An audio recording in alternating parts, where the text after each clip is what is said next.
How's it going, everyone? Welcome back to another episode of the Shawn and Matt Show. My name is Matt, that is Shawn, and welcome to our show. Shawn.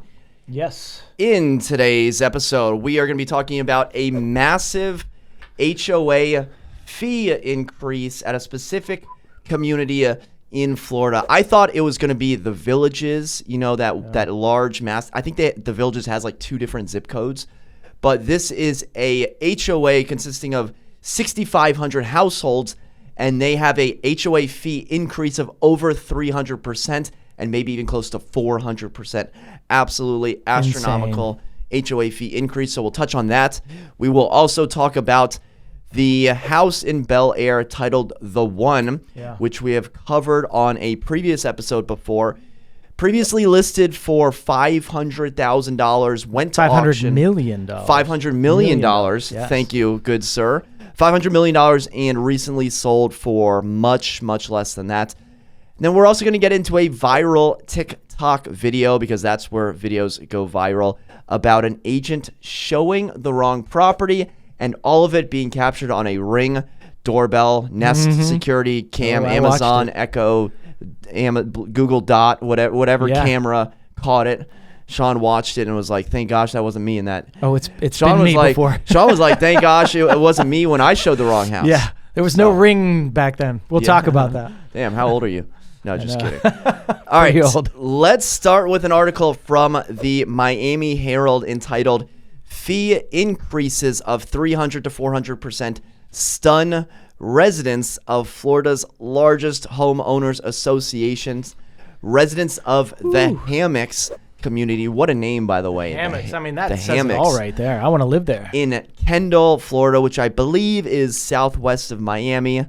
I looked it up before, so I know where it is. Matt says it's southwest. Unless it's like Miami, Orlando, or Tampa, I'm probably not going to know where the city is. But Kendall, outside of Miami, residents have had their fees increased 300 to 400%. The board recently announced not only do residents say that it's radically unaffordable, but mandated with no prior justification or explanation. Shawn, this strikes me as an HOA board gone mad, gone rogue, gone on a little power trip or a big power trip. Yeah. What are your thoughts on the board?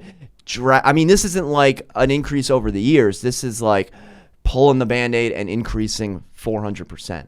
Matt, you know what? One of the best videos that we did earlier in our shooting was about HOAs and getting sued. And people just hate HOAs, man. People don't like it. They don't like it. They don't like to be pushed and told what to do and have to pay a fee and all that other stuff. So there's a couple thoughts on this. And I read the article, and they hadn't had any increases in that HOA for 7 years. So 7 years. So, but typically, what I was reading I used to think about condo fees and HOA fees and like, oh, it's good that you're not increasing your fee because that means you're a healthy association. But is it? Because there's cost of living increases and there's gas increases and all of the things that increase over the years. There should be an increase in your HOAs because there are cost increases that are involved, right? So a healthy association should look at this and year by year say, all right, we need to increase by a little bit. It doesn't have to be much, but maybe 2%, 3%. To keep up with the cost of living. If you never do that over a 7-year period, then you're falling behind. And then there's 21% that you're missing out on. Now, this one is a little bit absurd because they're going so far above, 300 to 400%. Now, could you imagine having a $100 HOA fee and all of a sudden it's $400? I mean, that's meaningful in a lot of people's pocketbooks, especially in this area where they were saying that it's a blue-collar town. It's not like they're wealthy people. There's a lot of older people that live there. They're retired. And this big fee increase means a ton to people, right? It's hard for them to pay. So, there's a couple of thoughts about this, and they talk about it in the article where they were all supposed to go to vote, and they can vote by mail, or you could vote in person at the clubhouse between a 2-hour period. And you know how that goes, right? Some people don't want those people to be voting, so they put out a scare, or and this is exactly what happened. Where I think there was a bomb scare, and some people were getting rowdy, like let us vote, and then that turned to these people are getting rowdy outside, and they shut it down. right? And they shut down the vote and they said, all right, we have enough votes. Let's just move on. Now, it's he said, she said in this, right? We don't know actually what happened, who was right on this and who was wrong. But it seems to me like this HOA, they were recently elected, right? And they just said, nope, this is what we're doing. And like it or not, this is what your fee is going to be. Yeah, it seems to be some sort of sham election, sham meeting, if you will. They interviewed a few different residents, and their fees jumped from around the $80 mark up into, the $335 mark. So essentially that $100 to, $300 or $400 figure. And a new fee structure was adopted January 28th. At a meeting that was held by invitation only with no explanation of the budget and no questions allowed. Now, Robert's rules, sometimes, you have different meetings where sometimes you can ask questions, other times you don't. For a meeting like this, you got to be able to be as transparent as possible, because I'm not really in the business of saying whether $300, for HOA fees is expensive or not, because if you're used to paying $80, $300 is very expensive. So, HOA fees should increase. They should increase over time. They should not increase all of a sudden. And if they do, you would hope that there's a consensus on this. And I haven't heard much from the HOA itself of like their side of the story. Like, oh, well, we tried to do this. These are our reserves. Here is how we held the vote. This is, a one-sided argument, if you will, but it's a very strong one-sided argument. Yeah, we need to know the particulars about this. And the fact that they didn't look at the budget, or they didn't make this decision off of a budget, that's what you should be making your decision off of. They'll do, what are they called when companies come in? An audit of all of your financials, and they'll do audits of like buildings and say, all right, this is what you need to do in the future, and this is what you need to budget for. And based on that, that's why we're increasing. But just to go blindly and say, hey, we need, a 400% increase. We need to know why you're doing this. And this is apparently a beautiful community where there's beaches, and like there's a bunch of different beaches that within this community. Just to go back, I used to live in Lake Barcroft, and there's 5 beaches on this lake, and our HOA fees were $350 for like years, which is absurd. It's a year, $350 a year, right? And I was like, man, that's so cheap. And you're always going to have, I'm going to go on one side and go to the other, but homeowners, you have 6,000 homeowners, and ours, it was like 1,200, right? There's always going to be people that are going to bitch about it, right? It doesn't matter. It doesn't matter how much you increase. They're always going to say, I don't have the money. I mean, ours went up from $350 to $410. People were still bitching, right? I mean, it's $60 a year, So that's one facet of it. There's always going to be the complainers that never want an increase, and they're old school and they just want to stick with it. Then you're going to have your other opposite end that says, hey, we need to do this. We need a playground for the young kids. We need this and that and the other thing, right? And you can see why those people would want it. And that's actually what happened in Lake Barcroft. We wanted a playground. There was no playground, right? So what did we do as a community? We all pitched in for it. We pitched in our own money and said, hey, if we want a playground, we're gonna pay for it ourselves, right? And we did it. So we didn't rely on HOA increases for that. But the problem with community living is there is a lot of different minds in the game, and a lot of different people, and a lot of different incomes. And so trying to make decisions based on everybody's wants and needs is a super difficult thing. And it's never going to be easy. Now, this thing is, in my opinion, ridiculous to go 300% up. I mean, what in the heck did you screw up? Who's stealing the money? Or what didn't you budget for correctly? And what was that board prior doing wrong? Or what is this new board enforcing that's too much? And yeah, to recap the whole election, there was a gentleman quoted saying that only about 40 people were allowed to vote in person.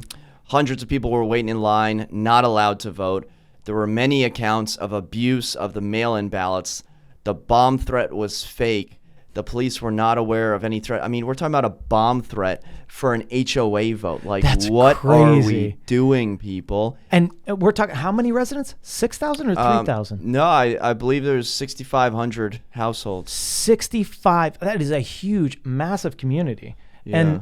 And the fact that only 40 people were allowed, is that what you said? 40 people in person. In person. And this is during the pandemic, so like, you know, this is why they did it that way. But I wonder how many mail-in ballots they had. But it doesn't seem like, you know, usually you need a majority vote or, you know, at least, I don't know. Every HOA is different. But, man, if you want to anger somebody, talk about an HOA and they're going to get mad. The lawsuits are happening. People are very upset at the board. You just got to hit the hard reset on this and try this again because clearly you can't go 300, 400% and let people fume about this. Start over again, guys. Like, start from the beginning. Let's get a revote on it, get it done correctly, and then let's look at the budget and look at all the things that are expenses and find out what is needed for the future, and let's make the correct decision on the money. The article goes on to say that the Hammocks has had a history of corruption with former Hammocks HOA employees being charged with theft and using an association credit card for a wide array of personal purchases. So not sure if this is correlation or causation, but again, noted in the article. Yeah, I mean, well, this is a big reason that this could have happened. I mean, if there's somebody stealing money from the association and then you look at the reserves and there's no reserves or they're down a significant amount, how do you make that up? And, you know, you wonder, all right, did they go up 300 to 400% just for this year to make it up? Maybe it's just a pause in the, you know, for a moment in time to make that up quickly so that they can, you know, put their reserves back in order and then hopefully it goes back down. Who knows? I don't know. I guess we'll find out.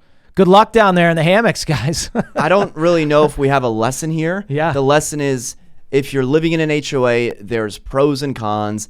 And if you don't like someone else telling you what you can or can't do, my advice, probably steer clear of the old HOA. homeowners association. Yeah. All right, let's move on to our second topic. This comes to us from Realtor.com. Was $141 million the right price for the one? The numbers behind the sale. So, Bel Air Mega Mansion, which we've talked about before, the one now has a pending offer on it. The house went up for auction, multiple bidders.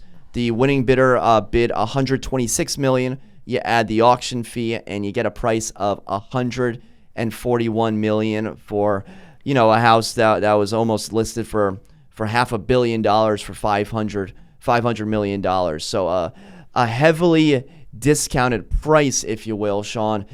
I think I'll have to go back and watch our video because I think I might have like thrown out a suggestion of what I thought it would sell for because, you know, this was a house that it didn't go to foreclosure, but it went to what's known as receivership, where you basically have like a court-appointed individual that handles the asset and tries to sell it for as much as possible. So, you know, the owner, or I should say the former owner and real estate developer, Niall Niemi, apparently lost a lot of money on the transaction, Shawn. Yeah, you know who the winner was on this? I do know who the winner was. I'm saying, you know, the actual winner was the auction house. They made $15 million. 12% auction fee. Oh, my God. Look at that. There's the winner. I mean, my gosh, they made $15 million just to put this thing on an auction. That is good stuff. That's right the there. winner. That is because who comes you know out what? on top. The bank lost out. The guy that was doing this and put his heart and soul into it for years didn't cover his bills. And the guy that bought it, honestly, got a deal. Richard Sagian, Fashion Nova CEO. So two people got deals. That guy and the auction house. Those are the two winners. It's crazy. And this is the problem with going so hard and trying to create something that takes so long to build. I mean, it's ego at this point, right? Somebody building something like this has an ego that says, I'm going to build the most expensive house in the world. And it takes him how many years? So he bought the parcel of land in 2012 for $28 million. So 9 years later, it goes into receivership and is auctioned off because he spent way too much time, way too much. And how much do real estate trends change? And how much do high-end buyers change? And how much do assets go up and down over these years? it's just stupid to do that kind of thing for that long. If this was ego and this is what caught him.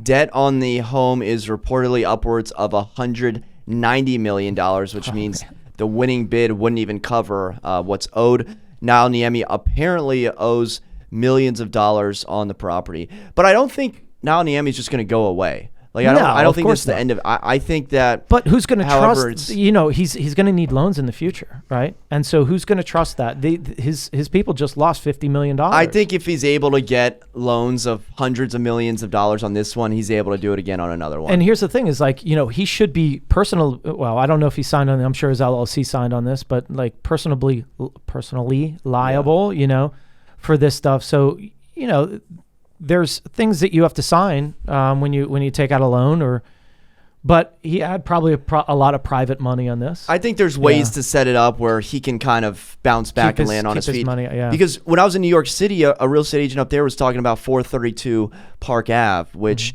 is a luxury, pencil skyrise building, which is half empty.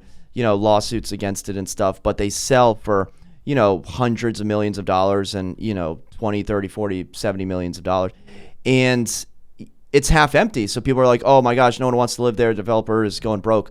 Well, the developer built it, for $1,000 per square foot.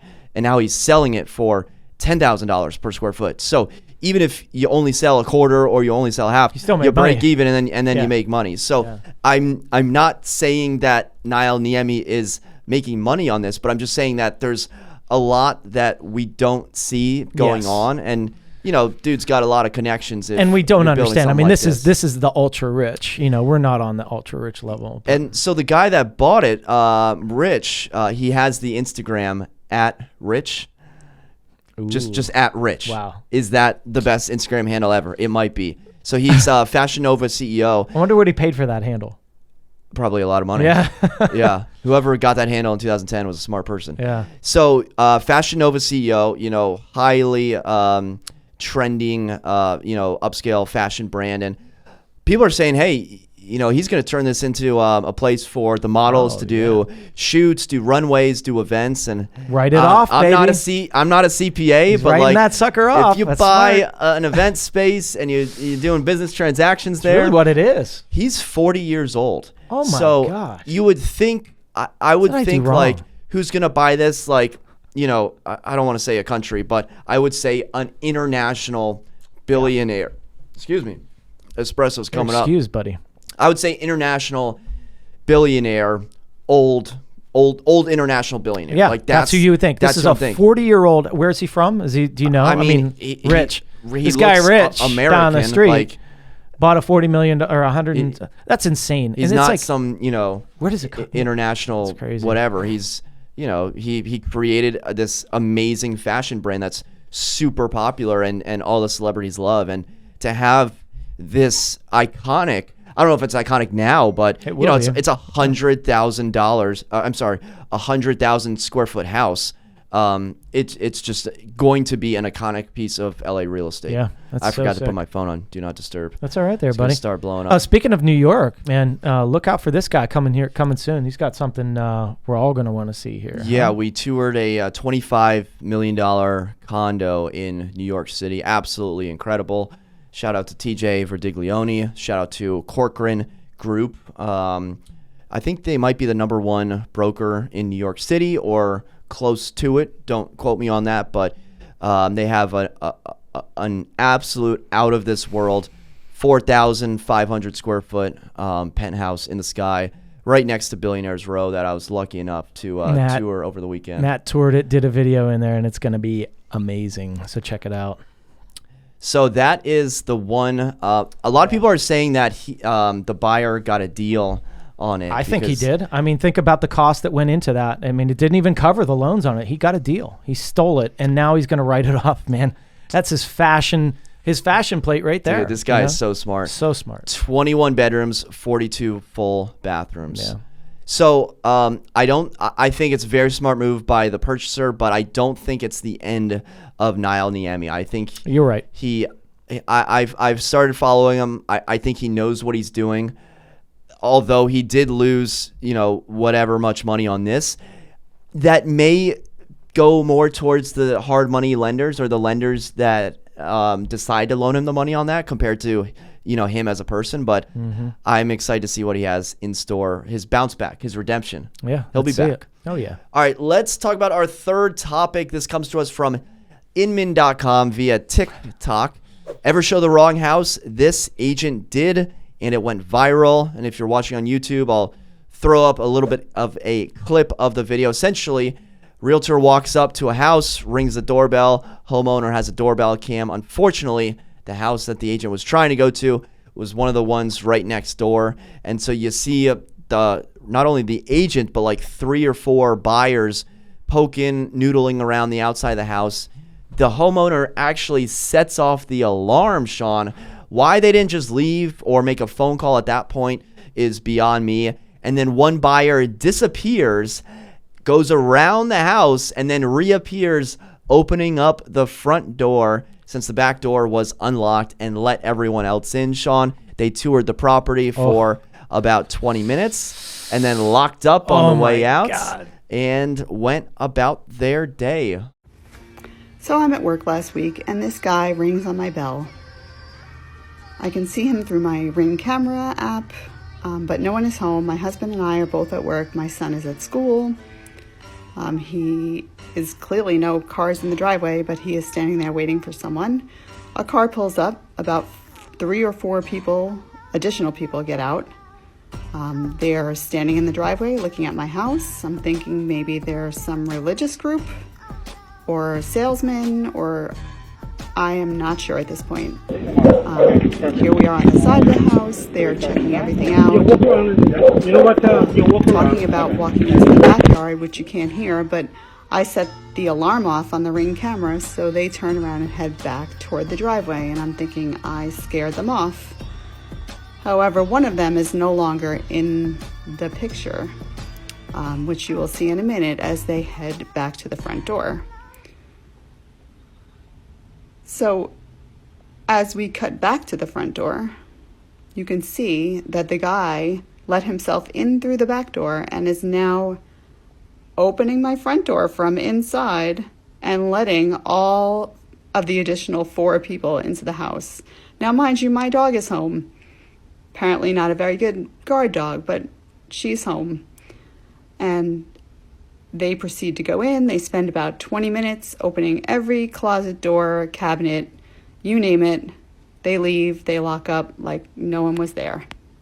That hurts, man. What do you think? Oh, it's so scary. And listen, I'm telling you, it can be done. It happens. And I've been there personally. Story time. I have done it. Now What listen. happened? So this is early, and this is probably 2005, somewhere around there. Different scenarios of how to show houses, right? It's not as easy as it is now. You would call the owner and leave a message, and you would go show. You would get instructions from the agent, whatever. There's multiple calls you had to make. But in this particular instance, it was me. I was showing in 2005. And when you're showing properties, especially when you're newer to the market, you have people in your car and you're driving. And maybe this was an area that I didn't know as much, or, I'm newer to the area at the time. I'm driving around. I'm trying to talk to them. I'm trying to figure out where I'm going, trying to figure out the instructions. I pull up to the place, and there's 2 signs right next to each other. 2 right next to each other. And I didn't, I was kind of probably talking to the client as we're going up to the house, and I thought I knew which one it was. We walk up, open the lockbox, open the door. What happens? Naked. Alarm goes off. Alarm. Oh, and no. Thankfully, I was like, oh, no. Oh, hold on. I look, I close the door, and I call the agent. I'm like, I'm really sorry. You know that the house next to yours is for sale. Yours is under contract. I really apologize. I opened your door, and the alarm's going off. I want you to know that right now. And we walked away and went to the other one. So it can happen. But the right thing to do is make sure after you open that door that you're in the right one. Did they buy the other one? No, they didn't. Of course not. But, mistakes can happen, right? And when you're a real estate agent and you're showing houses, you can see how you can there's a lot going on that people don't understand. Oh, it's so hard to show a house. Well, there's a lot of nuances that go into that, especially if they're in your car, and you're talking to them while you're driving and trying to figure out everything else that's going on. So these types of things can happen. And granted, this was a long time ago, and I think there's ways that we have gotten smarter in showings, especially with electronic realtor boxes that you need an app for, and it'll tell you right then if you can kind of get in or not. But, you know, it happens, but you have to be smart about it. This particular one, I don't know. You want to tell the story about it? Yeah. Yeah, I'm just curious what the showing instructions were, because oftentimes it'll be, hey, lockbox, hey, door code, hey, you know, there's a combination. This one, it says the realtor claims the neighbor told him to enter through the back door. That makes absolutely no sense at all. The realtor went up, you know, rang the doorbell, which makes me think the showing instructions had to be seller will be home, seller will let you in. How would that not be the instructions? Right, and that's the thing is, there are situations like that. You know, some sellers don't want a lockbox on their front door, and a lot of people want to be home, which is the worst mistake ever in your real estate selling career. Do not stay home during a showing, but there's some people that want that. They want to be able to watch people, and so it might be, hey, just knock on the door and they'll let you in. I've been in many homes like that. Yeah, the homeowner called the police after, because she's watching this all unfold. You know, she literally set off, like clicked alarm. She's watching it all. I think she turned on the mic at some point, but I don't know if she's able to actually talk with them. But she called the police afterwards, and the police came and were like, yeah, we can't do anything. It sounds like a genuine mistake. The agent, 27 years in the business, said he's never made this mistake before. It's an honest mistake. I mean, like, granted, there's people saying, oh, you should sue him, you should do this, that, and the other thing. And it's like, guys, I mean, this is a business that there's millions of homes shown, and mistakes can happen. Now, walking through for 20 minutes is a little bit strange, right? I mean, that's a little far. What's strange about that? Well, 20 minutes not knowing that you're in the wrong house. Oh, right? You have to know 5 seconds into it. Right. So you have to realize, like, oh wait, this isn't the same house that we're talking about, right? Like, I would got to be messy. Freak I mean, out, man, I would be nothing out of there. Nothing against the owner, but like, there's living in your house, and then there's like preparing it to sell. Yeah. Like if I walk through your house, ain't ready, man. If you walk through my condo right now, you'd be like, oh, what a mess, what a pig this guy is. Hey, we live here, right? We got like, kids. This is... And sometimes I get like a feeling. Like, you ever get a feeling where you're like, I don't know if I'm like, this one time at a condo, I was like, I don't know, stressed or lost, and I was like, I opened a door in a hallway thinking it was like an amenity, but it was really like, you know those butler doors that there's like the entrance and then the kitchen, and then I opened like the kitchen door, and it was a mess. So it does happen, but you kind of get that's I don't want to call it a sixth sense, but you kind of get that sense where it's like, all right, something is off here. Let me make a phone call and just double check everything. And that's the key, is like, just make the phone call. And yeah, there's definitely been times when I've been through places where I was just like, oh, I don't feel right in here. Now, the funny thing is, the other day, a friend of mine on Facebook, Shawn, my mom and I were having this conversation, and we were wondering if people have to disclose if there was a murder or a death in a house. And that's when I have shown one where there was a murder-suicide in it. And I definitely was freaked out. But like, you don't, I mean, state of Virginia, you do not. Depends on the state. Some states you do. Virginia, you don't. Virginia, where we are, you do not have to disclose anything like that. And the contracts are much easier here. When I was in New York, the agent was telling me how they do contracts. So not only is it like an attorney state, but each attorney like drafts up their own contract. So if you want to buy a place, you're like, Matt, I want to buy a place. I'm like, okay, I'll have your attorney do the paperwork, send it to the seller's attorney. Ratification takes like 7 days in New York City. My Lord. Yeah. But you know what? I don't think I could be an agent in New York City. We wouldn't have to write contracts. That'd be pretty cool. Yeah. But you know what? What if you're in a multiple offer situation? That's stupid. Yeah. You see how fast our market changes, how quickly we get in offers. Why do you have to go such a crazy route where you get lawyers involved to write the contract? Just write a standard contract. Let us fill in the blanks. New York We're not City, lawyers, but man, unlike any other city for real estate, that would drive me crazy. You would never get anything done. Yeah. You have to move quickly. If you're waiting 7 days for a lawyer to write something and there's 50 contracts, my gosh. So just wrapping up this wrong house showing. Yeah. Someone posted, I think it might have been the broke agent. They posted like a screenshot of like someone showing the wrong house, and the agent was like, yeah, this happens more often than you think. I don't think it happens more often than you think. I think it happens. I don't know if I've showed the wrong house, but I went to a showing one time, went into the property, stepped inside, and I heard what sounded like a baby making noise and like an adult making baby noises.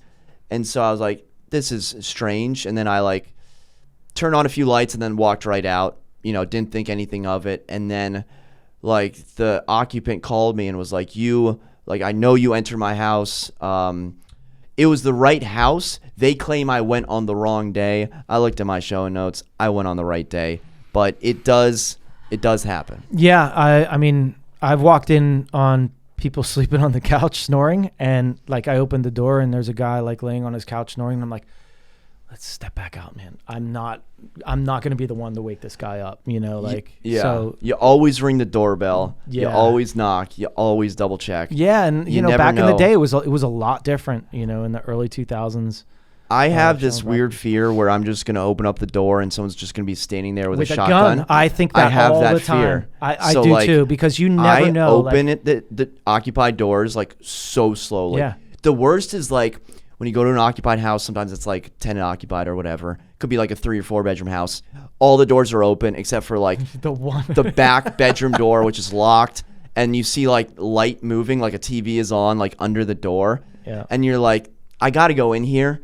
And when I open this, I don't know what we're going to find out. Yeah, it's a thought comes into my mind every once in a while that I'm like, it says go and show, and then you open the door and you're like, well, it seems like it's lived in, it seems like there's people. Are you sure it's a go and show?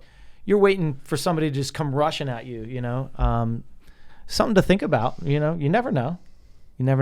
So be careful out there, agents showing. You never know what's around that door, so be careful. I don't like showing at night. Yeah. Not only because it's harder to see like the house and the lot, but just because there's more variables at night. Absolutely. Like, would you rather show it at 3 p.m. or 7:45? Yeah. It's It's especially hard when daylight savings time, like that whole thing happens. You like 5 o'clock darkness, I'm not showing then. Forget it. No. So. All right, Anyway. guys. Well, that just about does it for another episode of the Shawn and Matt Show. Let us know your thoughts in the comment section below. Was $141 million a good price? A lot of people are saying it's a good value. It's like, how do you know what a good value is for $141 million? I guess it is. I think it is, but it's really hard to tell. Yeah, agents, have you ever showed the wrong house? I have. Oh, I mean, let's get I set off the alarm in the wrong house. I didn't show it. Let's but, get some. Yeah. I once set off an alarm. I was looking at a 1-bedroom for rent and a 2-bedroom for sale at the same time. And I know that's like a weird combination of like, why is your client looking to either rent a 1-bedroom or buy a 2-bedroom? Doesn't make much sense, but that's what my client said. Texted the agent because we were in the building, and she's like, yeah, go ahead. I was like, can we see 101 and 507? She's like, yeah, go ahead. And so saw 101, all fine. Opened up 507, alarm goes off, camera, right in the face. And when you're in a condo and alarm goes off, everyone hears it. Like, I closed the door immediately. I mean, we were down at the elevator lobby and, could still You hear ran. Yeah, I was like, I'm out of here. Like, no one wants to steal anything from this dumb apartment anyways. Yeah, exactly. All right, guys. Well, there you have it. Another episode of the Shawn and Matt Show. Thank you so much for watching. Until next time, we'll see you then. Take care.